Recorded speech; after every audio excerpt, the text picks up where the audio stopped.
संसार में जब तक ये धरा रहेगी, जब तक सूर्य चंद्र रहेंगे, तब तक आपके पुत्र का नाम जन जन गाता रहेगा। जब तक ये सृष्टि रहेगी तब तक आपके पुत्र को लोग भाव से, प्रेम से, श्रद्धा से स्मरण करते रहे, पूजन करते रहे। माँ गदगद हुई। शंकर जी ने आज माँ को बड़े भाव से बधाई दी। मैया ने कहा बाबा तो बड़ा अच्छा है, महात्मा आप तो हमारे राम लला को ऐसा आशीर्वाद देना, ये सदा सदा ठीक रहे, सुरक्षित रहे, स्वस्थ रहे। भगवान शंकर राम जी को आशीर्वाद दे रहे हैं।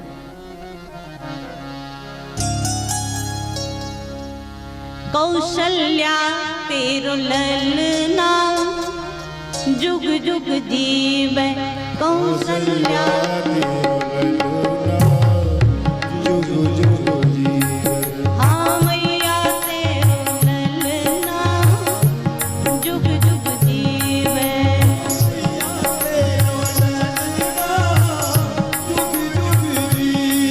ओ रानी तेरो ललना जुग जुग जीवे।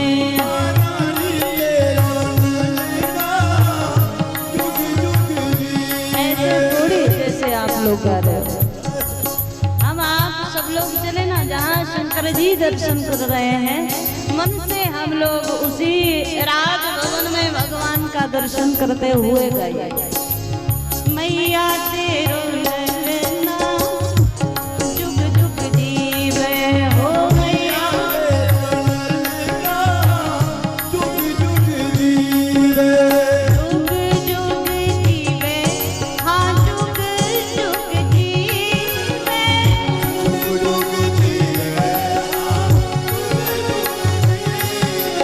रानी तेरो महारानी तेरो ललना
दर्शन करा रहे हैं। आज अवध में बजत बधाई, आज अवध में बजत बधाई, और शिव दर्शन को आए भैया तेरो महारानी तेरो ललना जुग जुग जीवे महारानी ओ रानी तेरो ललना जुग जुग जीवे।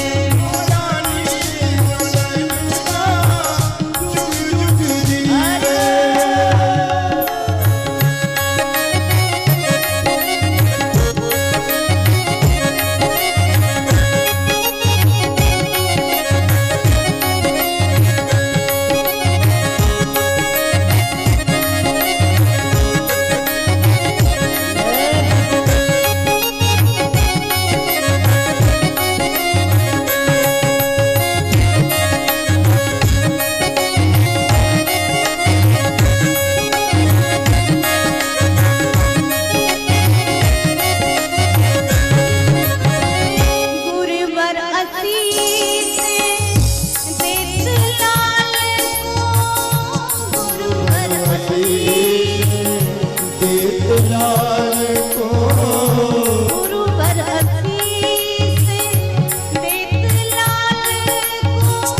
गुरुवर असीस देत लाल को, और सखियां मंगल गावे गावे भैया तेरो महारानी तेरो ललना जुग जुग जीवे महारानी ओ भैया तेरो ललना जुग जुग जीवे जुग जुग जीवे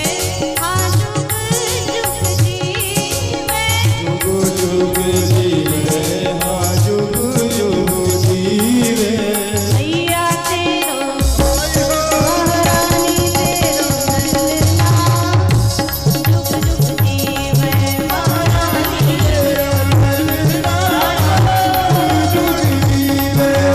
रानी तेरो ललना जुग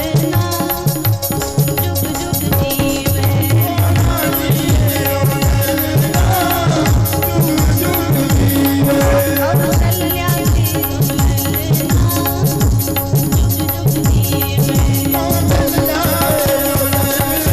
जुग जुग जीवे हाँ भैया तेरो ललना जुग जुग जीवे महारानी तेरो ललना जुग जुग जीवे।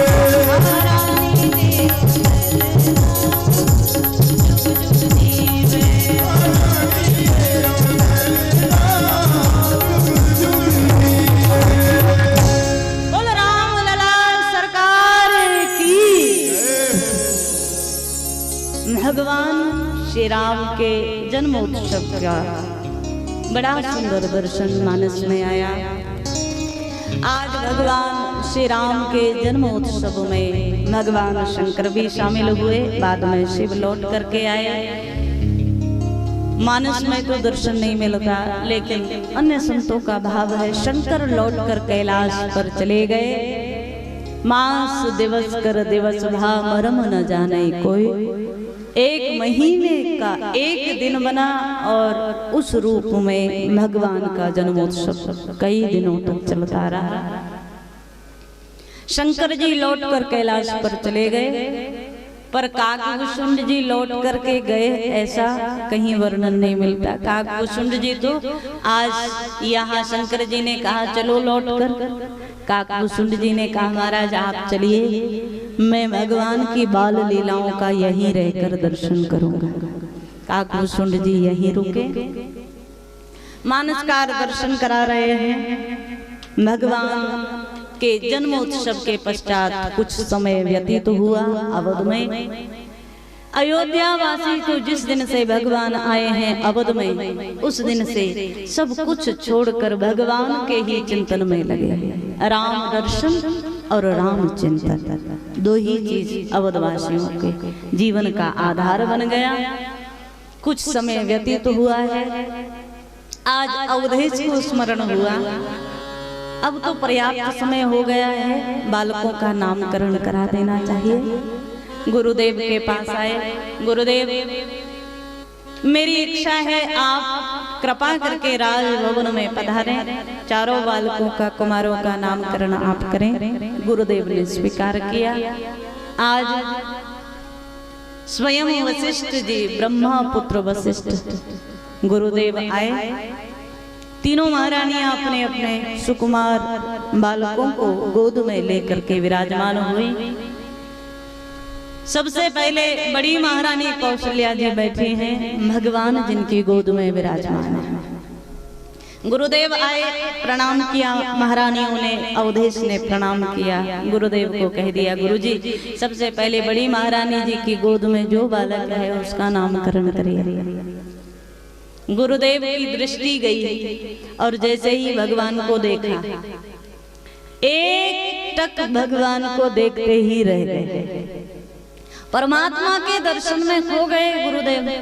बाद में अवधेश ने आवाज लगाई, गुरुदेव बड़ा समय हो गया, नामकरण करिए ना। और जब आवाज आई तो जागृत बने। क्या हुआ गुरुदेव? आज गोस्वामी जी कहे, अवधेश के सामने वाणी निकल पड़ी, अरे राजन इनका नामकरण मैं क्या करूं? मन में तो हंसे वशिष्ठ जी, आया तो था इनका नाम रखने, पर इनको देखकर अपना नाम और भूल गया। ऐसा दर्शन करके सब कुछ भूल गया। अवधेश इनके नाम अनेक अनूपा, इनके तो हजारों नाम है, मैं क्या नामकरण करूं? अवधेश ने पूछ लिया, गुरुजी क्या कहना चाहते हो?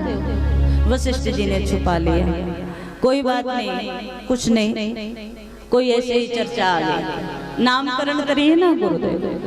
तो वशिष्ठ जी ने सर्वप्रथम कौशल्या जी के पुत्र का नामकरण किया।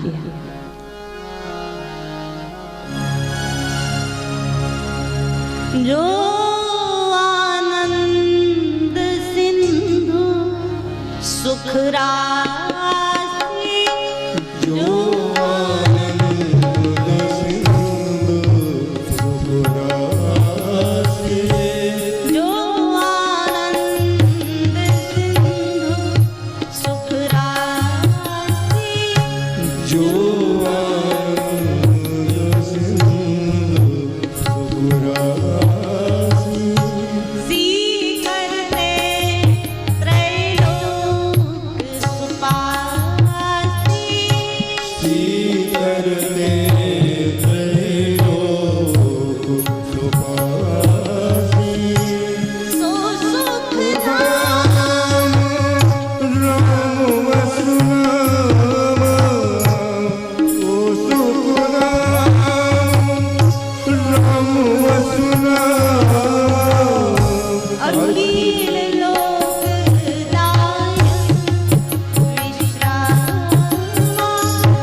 बड़ा सोचा, सोचने के बाद गुरुदेव की वाणी निकली, जो आनंद सिंधु सुख राशि, जो आनंद के समुद्र है, सुख की राशि है। जिस एक उदाहरण दिया, उपमा दी, समुद्र में आप एक सीख को डुबो और फिर उस सीख को बाहर निकालो तो उस सीख में एक आध बूंद समुद्र का जल आ जाता है। सीकर ते त्रैलोक सुपासी। ठीक ऐसे ही इस संसार में जो हमें सुख नजर आ रहा है वो सुख ऐसे ही है जैसे सीख में एक आध बूंद जला गया, वो सागर है सुख का, और संसार में एक आध बूंद उसी का अंश झलक गया, उसको हम लोग सुख मान रहे हैं। यहाँ गोस्वामी जी दर्शन करा रहे हैं, उसका नाम मैं राम रखता हूँ, सो सुख नाम राम असनाम। बाद में दूसरी महारानी कैकेयी जी विराजमान है, कैकेयी जी की गोद में श्री भरत जी विराजमान है। अवधेश ने इशारा किया, गुरुदेव प्रार्थना की, अब दूसरी महारानी जी के कुमार का नामकरण करें।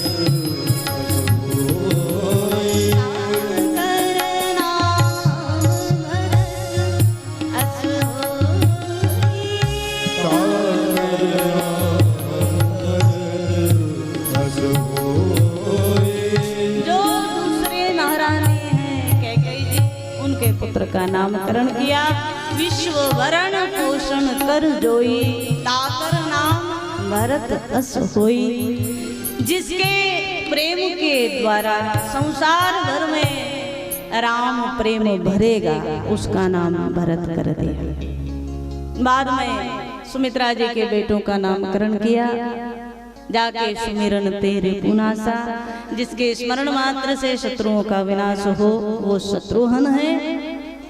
जिनके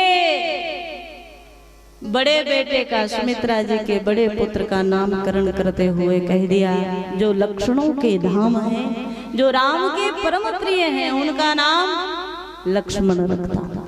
चारों भाइयों का सुंदर नामकरण किया। बाद में गोस्वामी जी दर्शन करा रहे हैं। भगवान अवध में अब थोड़े और बड़े हुए हैं, कुछ दिन और व्यतीत हुए। एक दिन की मानस में घटना है, एक दिन माँ प्रातः काल भगवान को स्नान करा के, भगवान को सुंदर श्रृंगार करा के पालने में सुलाकर चले गए। और जब आज माँ पालने में भगवान को सुला गई, गोस्वामी जी ने दर्शन कराया। माँ को लगा कि कुछ समय तक राम जी सो रहे हैं, जब तक राम जी सो रहे हैं मैं अपने भवन के मंदिर में विराजमान भगवान को पूजन अर्चन करके आई है। मंदिर में यहाँ भगवान की मूर्ति को प्रणाम किया, श्री विग्रह को नमन किया।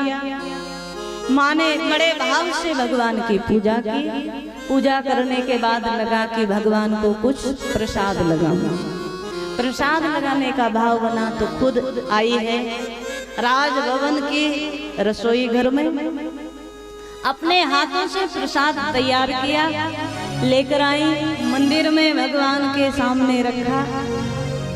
और आज जब हाथ जोड़ करके भाव से तुलसी दल डाला, भगवान पालने में सोए हुए थे, सो भगवान जाग गए। अरे आज तो मैया ने पहली बार अपने हाथ से बना करके प्रसाद हमें लगाया है, और ऐसे में अगर मैया के हाथ से बने हुए प्रसाद को हम नहीं पाए तो माँ के प्रेम का अपमान हो जाएगा। भगवान बोले माँ के बने हुए प्रसाद को तो हमें पान करना है, खाना ही है, लेकिन जाएं कैसे? अभी तो भगवान को चलना भी नहीं आता, चलना ही नहीं सीखे तो जाएं कैसे वहां तक? गोस्वामी जी बड़ा सुंदर दर्शन करा रहे हैं। आज मानस में मैया ने भगवान को पालने में सुलाया था, पर भगवान को लगा कि माँ के हाथ के बने प्रसाद को पाना चाहिए, तो भगवान ने दो स्वरूप बनाए। एक स्वरूप से पालने में भगवान सो रहे हैं, दूसरे स्वरूप से भगवान प्रत्यक्ष रूप से प्रकट हो गए आज मंदिर में। और गोस्वामी जी दर्शन करा रहे हैं, नेत्र बंद करके माँ हाथ जोड़ करके विराजमान है। माँ प्रसाद लगा रहे हैं तो प्रार्थना कर रहे हैं, महाराज प्रसाद का भोग लगाइए। यहाँ भगवान साक्षात प्रकट हो गए और भोग लगाना भगवान ने प्रारंभ कर दिया। जब एक आध लड्डू भगवान ने खाया, गोस्वामी जी कहे माँ को आवाज आई, नेत्र खोले। नेत्र खोले, देखा राम सामने प्रसाद पा रहे हैं। राम को देखा तो माँ को लगा अभी अभी तो सुला कर आई थी, इतनी जल्दी यहाँ कैसे? और राम तो अभी पालने से उतरना भी नहीं जानते, तो यहाँ कैसे? आज माँ की बुद्धि में भ्रम हो गया। दौड़कर आई, पालने में देखा राम जी सो रहे। यहाँ दोई बालक देखा,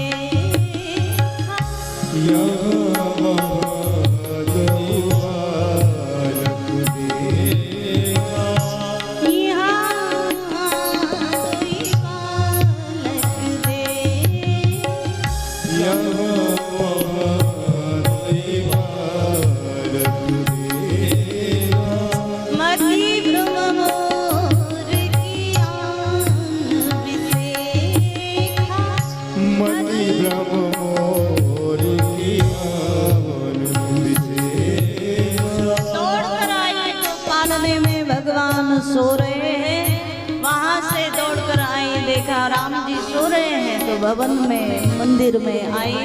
मंदिर में आकर देखा तो राम जी प्रसाद पा रहे हैं। मैया को लगा कि एक राम से दो राम कैसे हो गए।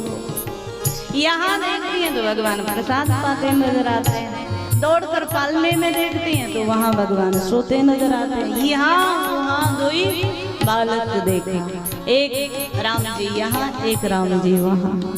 मैया को लगा कि लगता है मेरी बुद्धि खराब हो गई।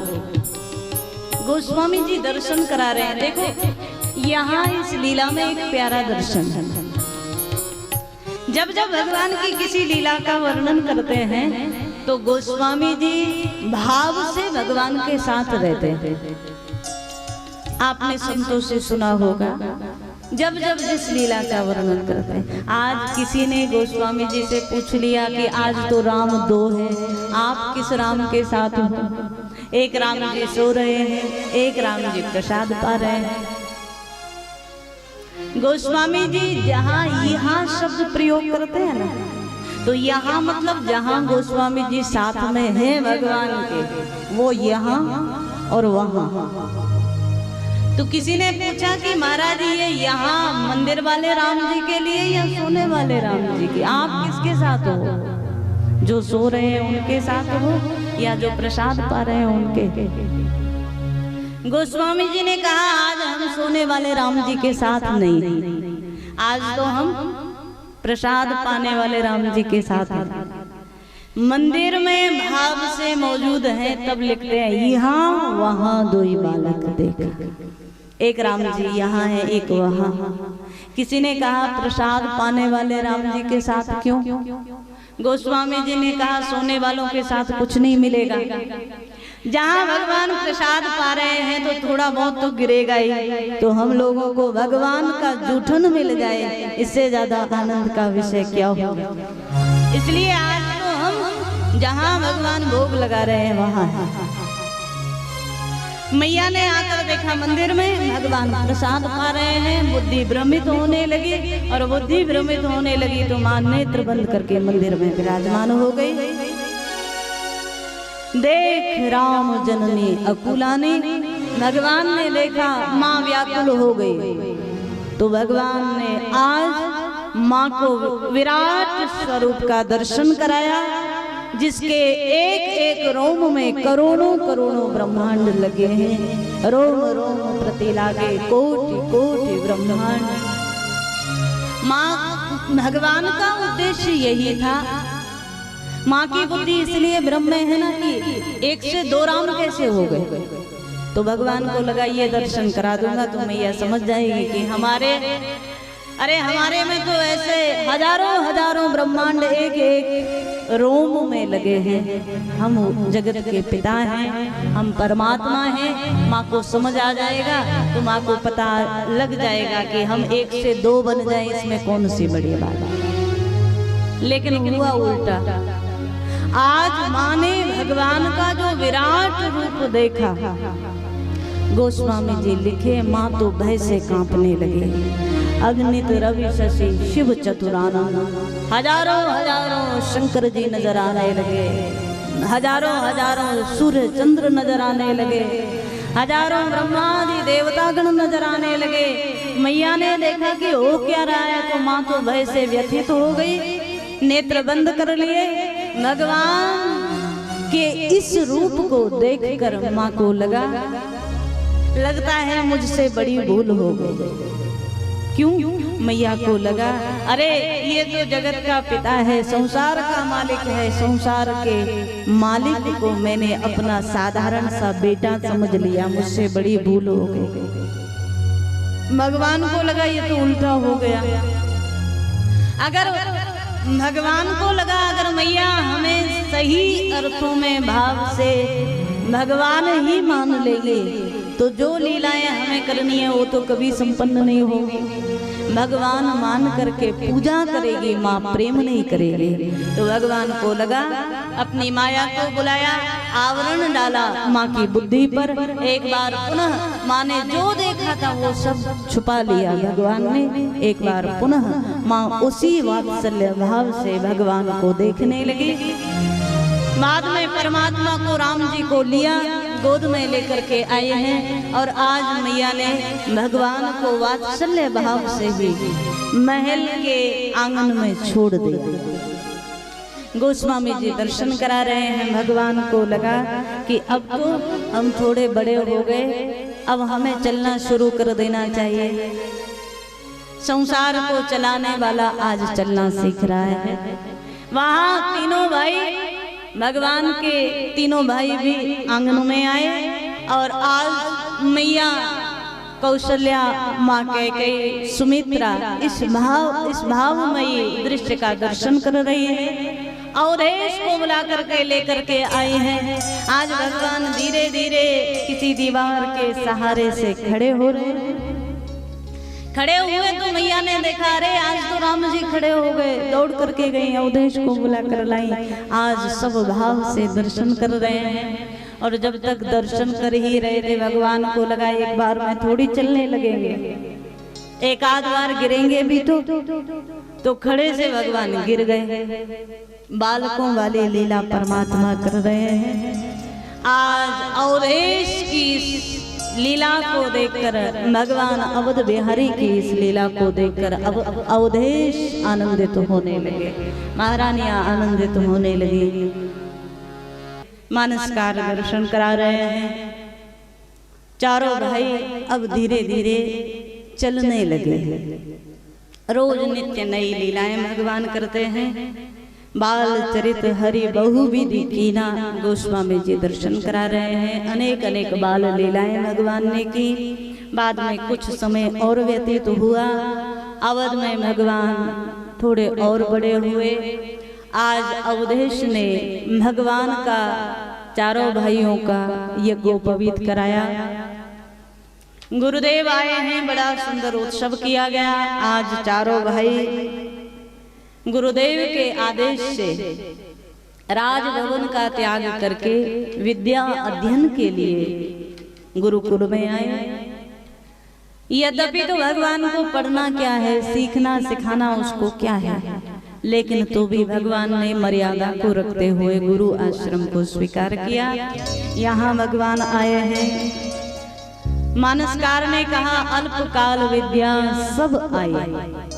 अल्पकाल में ही सारी विद्याएं भगवान ने विद्याओं को पाया नहीं है। सारी विद्याएं भगवान के पास स्वतः चली आई, सारी भगवान की सेवा में उपस्थित हो गई। तो भी भगवान पूर्ण काल गुरुकुल में रहे, गुरु सेवा की। मानो परमात्मा का यहाँ सुंदर भाव ये है। भले ही सब विद्याएं अल्प काल में आ गई तो भी पूर्ण काल भगवान गुरुकुल में रहे। भाव भगवान का केवल इतना है, बाकी सब तो मिल जाएगा जीवन में, लेकिन गुरु सेवा का जो मौका अभी मिला है, जो समय अभी मिला है, वो दोबारा नहीं मिलेगा। इसलिए पूर्ण काल भगवान अज्ञ बन करके रहे। जब आज भगवान की शिक्षा पूर्ण हुई है, लौट करके भगवान आ रहे हैं। चारों कुमार आज राजभवन में आए, नमस्कार दर्शन करा रहे हैं भगवान का। प्रातः काल से लेकर संपूर्ण दिन भर का 24 घंटे का भगवान का जो आहार विहार व्यवहार है वो सब मानस में आया। सुबह प्रातः काल भगवान उठते हैं और उठ के भगवान का सबसे पहला कार्य परमात्मा का है, माता के, पिता के, गुरु के चरणों में प्रणाम करते हैं।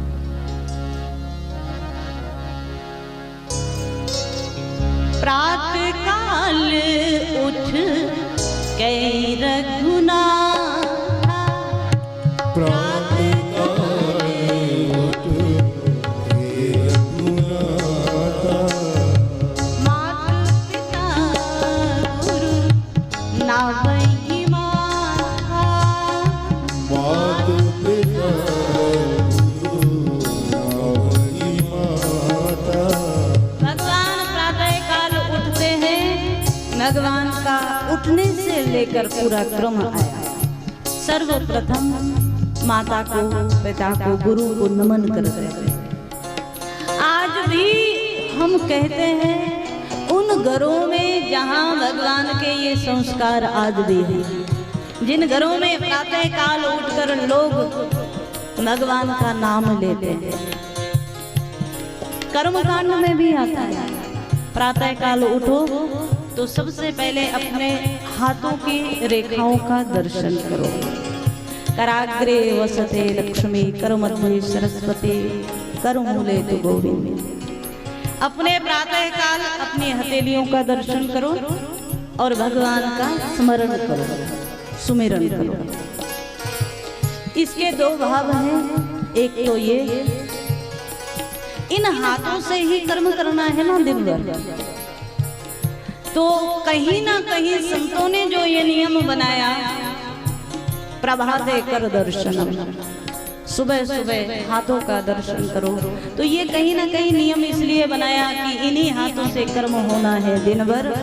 प्रातः काल उन्हीं हाथों का दर्शन करके, उन हाथों में भगवान के अनेक अनेक रूपों का दर्शन करते हुए, भगवान का नाम लेते हुए सुबह उठोगे तो दिन भर अच्छे कर्म होंगे, शुभ कर्म होंगे। इसलिए प्रभाते कर दर्शन, प्रातः काल भगवत सुमिरन हो। लेकिन आजकल उल्टा हो गया। आजकल तो सुबह उठकर कर दर्शन होता है। सच्चाई कहना, सुबह उठते ही जैसे ही रजाई से मुंह बाहर निकाला, सबसे पहले आवाज प्रभाते कप दर्शनम, कर दर्शनम नहीं। क्या होता है? कई लोगों का तो हमने देखा, नींद ही नहीं खुलती जब तक चाय ना आए। बड़ा मुश्किल। और ये उन लोगों का काम है जिनको रोज सुनने को मिलता है, उन लोगों का काम। आप कहें तो नाम भी बता दें।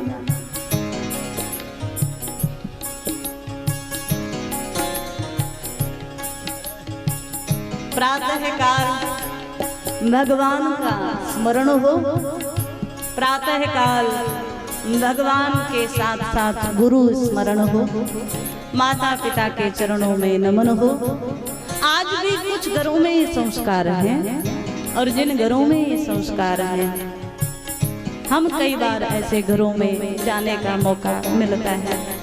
हम विश्वास के साथ कहते हैं आज भी भगवान किसी ना किसी रूप में उन घरों में साक्षात निवास करते हैं, जिन घरों में आज भी ये संस्कार है। जिन घरों में बालकों को सिखाया जाता है, संतान को संस्कार दिए जाते हैं, प्रातः काल उठो तो सबसे पहले भगवान को, गुरु को, माता को, पिता को प्रणाम करो। घर में गौ माता हो तो गौ माता को प्रणाम करो, क्योंकि एक चीज स्मरण रखना, मंदिर जाना है ना तो बड़ा नियम है, पहले स्नान करोगे, पवित्र होगे, तब मंदिर जा सकते हो। लेकिन हमारे यहाँ मानते हैं, सनातन में हम लोग मानते हैं गौ माता के अंदर 33 कोटि देवों का निवास है। एक मंदिर में कितने देव आपको मिल जाएंगे?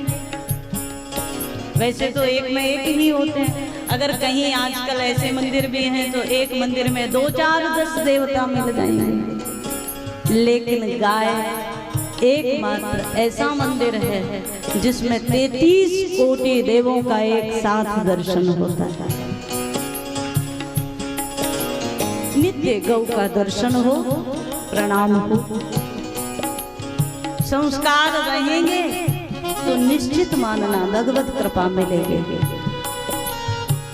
बाद में भगवान जब प्रातःकालीन अपने नियम संयम से निवृत्त होते हैं, शौच शौच से निवृत्त होते हैं, बाद में भगवान अपने भाइयों को सबको बुलाते हैं।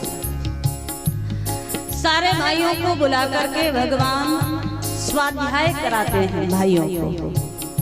ध्यान देना, घर कितना ही बढ़िया हो, बढ़िया से बढ़िया कीमती पत्थर लगवा लो, बढ़िया से बढ़िया खिड़की दरवाजे लगवा लो, क्या इससे घर की शोभा हो गई? आज आदमी को चिंता है तो इस बात की है कि विदेशी वाला पत्थर लगना चाहिए, अच्छा वाला लगना चाहिए, जो पड़ोसियों में किसी के यहाँ ना हो वो लगना चाहिए, ये चिंता है। लेकिन क्या कभी सोचा है घर की सुंदरता केवल पत्थर से नहीं है, घर की सुंदरता संस्कारों से है।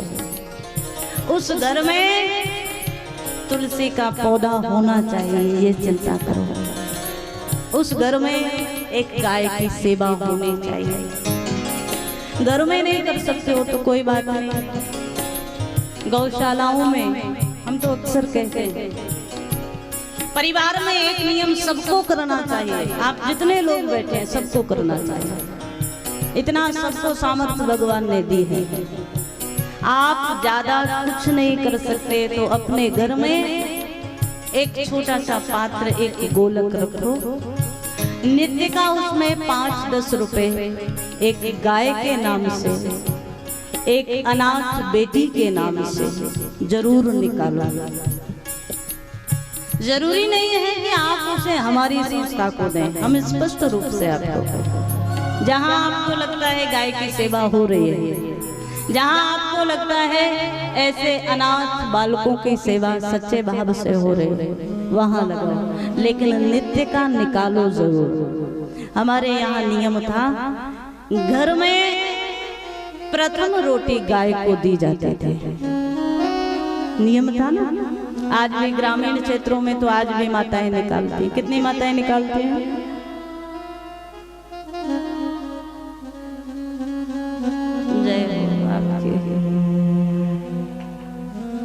ये तो मध्य भारत है, यहाँ तो अभी भी संस्कार से हैं।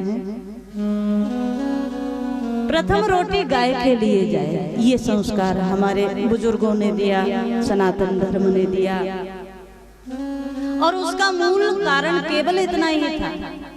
गीता में भगवान कहते हैं, अगर दान किए बगैर, अगर किसी और का पेट भरे बगैर आप खाओगे तो वो अन्न नहीं होगा, पाप हो जाएगा। इसलिए प्रथम रोटी गाय का विधान किया गया। जिस गाय में 33 करोड़ देव हैं, अगर प्रथम रोटी उसके पेट में जाएगी तो निश्चित मानना उसके बाद हम जो पाएंगे वो उसका प्रसाद होगा, और उसका प्रसाद होगा तो सद्बुद्धि अन्न के द्वारा जो मिलती है वो सद्बुद्धि मिलेगी, शुभ बुद्धि मिलेगी। किसी को खिलाकर, बगैर खिलाकर खाओगे तो वही अन्न दुर्बुद्धि बनाने वाला बनेगा। इसलिए चिंतन करो, मानस में दर्शन आया, भगवान प्रातः काल उठकर स्वाध्याय करते हैं। स्वाध्याय करते हैं तो जिन घरों में हम आप लोगों से चर्चा में थे, जिन घरों में आज भी नियम है कम से कम प्रातः काल और संध्या काल, वैसे तो त्रिकाल संध्या का नियम है, त्रिकाल तो संभवतः आज बड़े कम लोग रह गए हैं, त्रिकाल नहीं तो 2 समय की संध्या तो जरूर हो, प्रातः कालीन और संध्या कालीन धूप बत्ती आरती भगवान की हो। कोई भी शास्त्र, कोई भी ग्रंथ, चाहे मानस हो, रामायण हो, सुंदरकांड हो, गीता हो, श्रीमद् भागवत हो, कोई एक ग्रंथ स्वाध्याय परिवार में होना ही चाहिए। आज आपके छोटे छोटे बालकों को ये पता है कौन फिल्म कब आई थी, उसमें कितने गाने आए थे, वो सब पता है, पर किसी को ये पता नहीं है रामचरितमानस की रचना किसने की थी, कब की थी, किसी को ये पता नहीं है। श्रीमद् भागवत, कई लोग तो कहते हैं भागवत और भगवत गीता एक ही है। सोचो, संस्कार हमें बनाने होंगे, जब तक परिवार में स्वाध्याय नहीं होगा, बालकों को पता ही नहीं होगा, संतानों को पता ही नहीं होगा हमारे यहाँ क्या क्या धर्म ग्रंथ हमारे संतों ने रचना की है।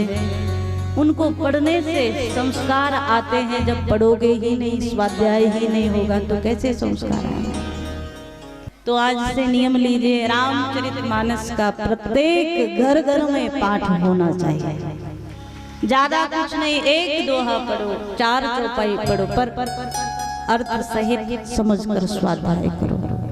भगवान स्वाध्याय करते हैं। बाद में थोड़ा समय बाद भगवान उठते हैं, यहाँ से पिता के भवन में आते हैं, पिता को प्रणाम करके भगवान आदेश लेते हैं, मुझे आप आदेश करिए आज मुझे क्या क्या करना है।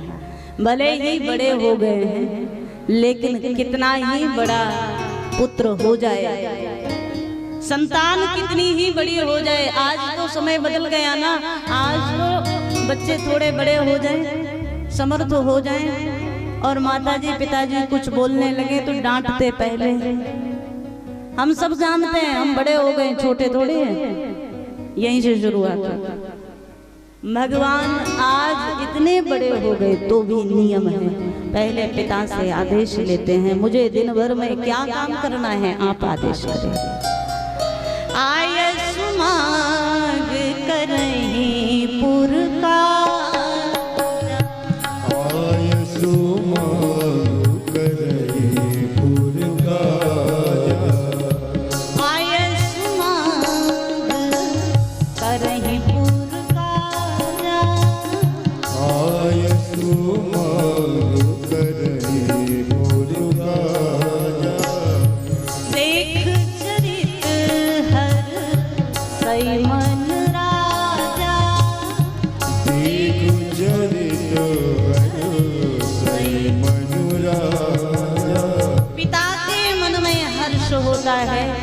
यद्यपि अवधेश कभी नहीं कहते कि तुम ऐसा मत करो ऐसा करो, लेकिन जब राम जी आते हैं और पिता से आदेश मांगते हैं तो पिता के मन में बड़ा आनंद होता है कि कम से कम पुत्र मुझे पिता मानता है ना।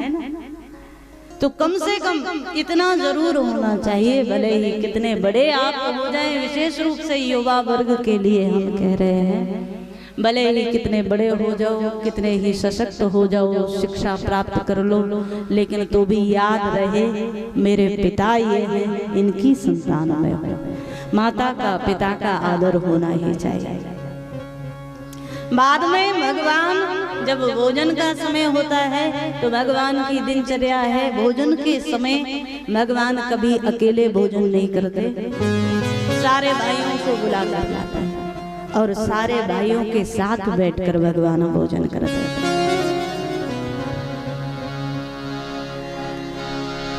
अनुज सखा संग भोजन करही अनुज सखा संग भोजन करही अनुज सखा संग भोजन करही अनुज सखा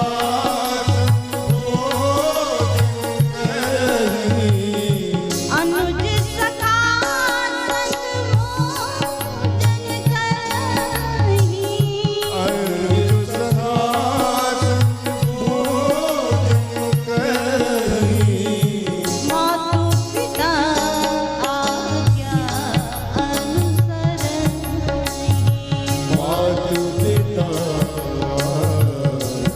अनुसरहि मातु पिता आज्ञा अनुसरहि मातु पिता भगवान अनुज सखा संग भोजन करें। जब भी भगवान ने जितने दिन भी अवध में भोजन लिया, कभी अकेले भगवान ने भोजन नहीं लिया, अनुजों के साथ भोजन करते, सखाओं के साथ भगवान भोजन करते। वन की लीला में भी अगर आप दर्शन करोगे तो भगवान अकेले कभी नहीं पाते। वहाँ वानर लोग सब बैठ जाते हैं, भगवान सारे वानरों के साथ भोजन लेते हैं। ये नियम है, परमात्मा का संकेत है। घर में भोजन और भजन ऐसा है जो सारे परिवार को एक साथ करना ही चाहिए। भोजन एक साथ हो और भजन एक साथ हो। तो आज कलयुग में भी उन परिवारों में सतयुग का निवास होगा। आज कलयुग में भी स्वर्ग उन परिवारों में आएगा, स्वर्ग का आनंद आएगा जिन परिवारों में भजन और भोजन एक साथ हो। बड़ा सुंदर भगवान की दिनचर्या का दर्शन कराया। बाद में आज गोस्वामी जी दर्शन करा रहे हैं विश्वामित्र जी की कथा का। भगवान किशोर अवस्था में आए हैं। उसी समय विश्वामित्र महात्मा ज्ञानी हैं, तपस्वी हैं। एक दिन विश्वामित्र जी चिंतन कर रहे हैं। जब जब यज्ञ करने चलते हैं तब तब विश्वामित्र जी के यज्ञ को राक्षस लोग विघ्न कर देते हैं। आज लगा क्या करूं, चिंता आई मन में, और चिंता आई तो चिंतन बना राम को लेकर आता हूं। अयोध्या की ओर चल दिए। मानस का बड़ा सुंदर प्रसंग दर्शन कराया।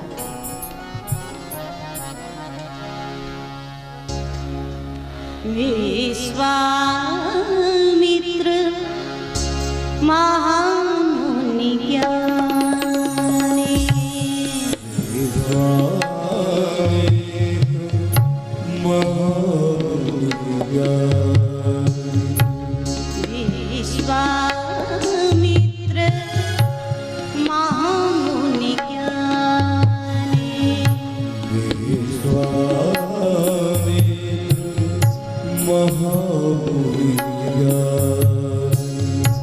बसहि विपिन शुभ आश्रम जानी।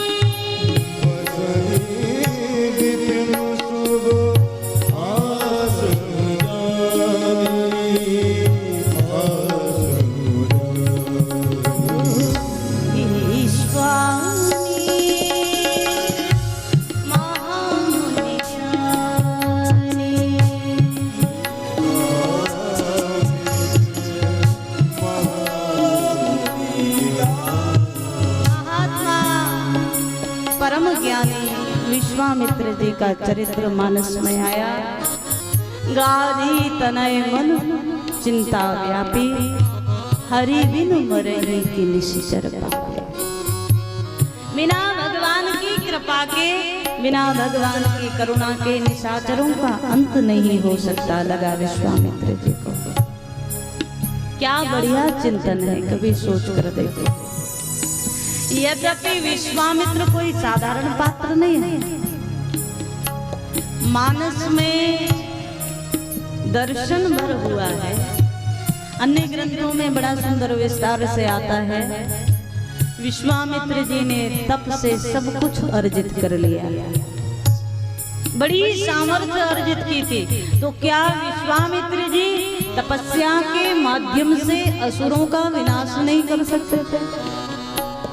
कर सकते थे, पर लगा विश्वामित्र जी को भगवान ने असुरों के विनाश के लिए अवतार लिया है, तो भगवान की लीला का मुझे शुभारंभ कराना चाहता था, इसलिए आया।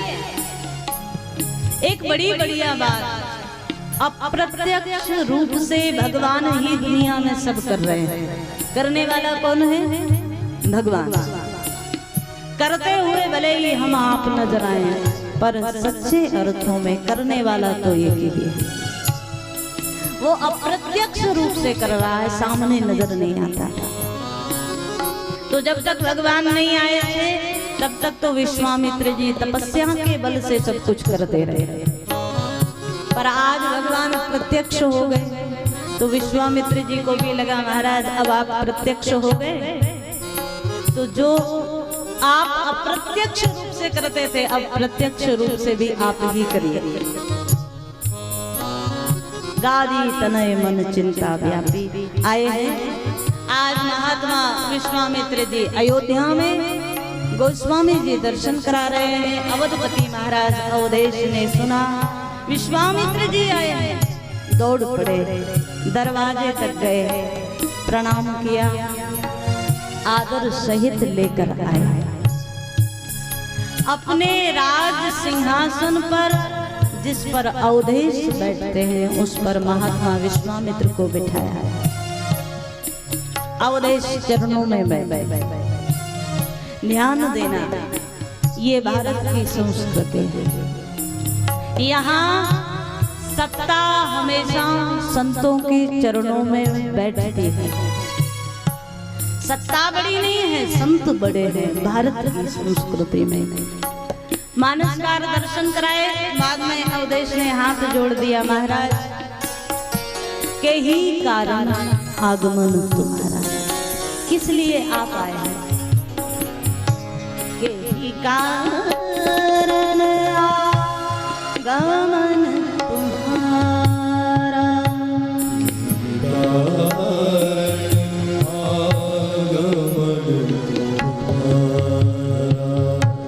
के ही कारण आगमन तुम्हारा।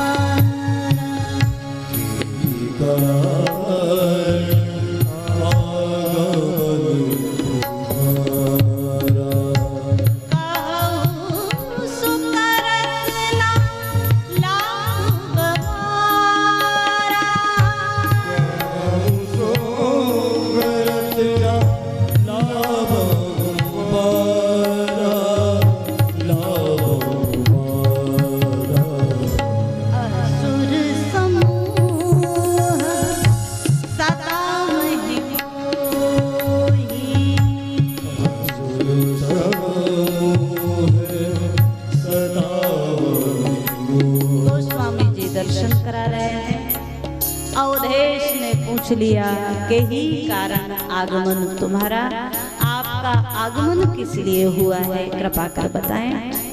विश्वामित्र जी ने कह दिया, असुर समूह सतावहे मोही, मैं जाचन आयो नृप तो ही, मैं आपसे याचना करने आया हूँ। विश्वामित्र जी की वाणी को सुना तो अवधेश बोल पड़े, गुरुवर आप संत हैं, मैं तो छोटा सा राजा हूँ, मैं आपका सेवक हूँ, आप मांगे नहीं आदेश करिए। विश्वामित्र जी ने कहा नहीं, आज जिस चीज को लेने आया हूँ ना वो मांगने से ही मिलेगी, आदेश करने से नहीं मिलेगी। ऐसा क्या चाहिए आपको? अवधेश ने पूछा। विश्वामित्र जी ने कह दिया, अगर देना है तो अनुज समेत देहु रघुनाथ, जहाँ अनुज समेत देहु रघुनाथा कान में पड़ा। गोस्वामी जी दर्शन करा रहे हैं, अवधेश तो निश्चेतन हो गए, एक क्षण के लिए मूर्छित हो गए। राम को दे दो महाराज, आप